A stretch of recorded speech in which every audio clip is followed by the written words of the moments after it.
যদি সত্যিই জীবনে কিছু করতে চান তাহলে অবশ্যই কোনো না কোনো পথ আপনি নিশ্চয়ই খুঁজে পাবেন। আর যদি করতে না চান তাহলে পাবেন অজুহাত। তাই সত্যিই যদি কাজ করতে চান তাহলে কোনো না কোনো রাস্তা ঠিকই বের হবে, অপেক্ষা শুধু সময় এবং ধৈর্যের। তাই বলবো, বসে থাকবেন না, যখন যতটুকু সময় পাবেন নিজের সময়টাকে কাজে লাগান। অযথা গল্প করে মানুষের সাথে কথা বলে নিজের সময়টাকে নষ্ট করবেন না। তাই যতটুকু সময় পাচ্ছেন সেই সময়টাকে কাজে লাগান, যতটুকু শক্তি আছে সেই শক্তির পুরোটা দিয়ে নিজের কাজটুকু মন দিয়ে করুন। ইনশাল্লাহ তবেই একটা কিছু না কিছু হবেই। সঠিক সময়ে সঠিক কাজটা যদি না করা হয় তাহলে সেই কাজটা আপনি অনেকটা পিছিয়ে পড়বেন, এবং আপনি কল্পনাও করতে পারবেন না যে কাজটা আপনি সময় করছেন না সেই কাজটা আপনি ঠিক কত পার্সেন্ট পিছিয়ে যাচ্ছেন সেটা আপনি ভাবতেও পারছেন না।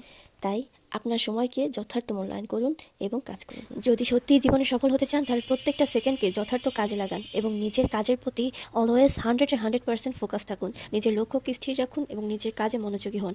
তবেই আপনি জীবনের লক্ষ্যটাকে সঠিক রূপে পূরণ করতে পারবেন। তাই কাল থেকে নয়, বরং আজ থেকে শুরু করুন, কারণ আজকের এই কাজটা কখনোই আগামী দিনের জন্য বসে থাকবে না। আর অবশ্যই আল্লাহর কাছে সাহায্য চান, ইনশাল্লাহ আপনি সফল হবেনই।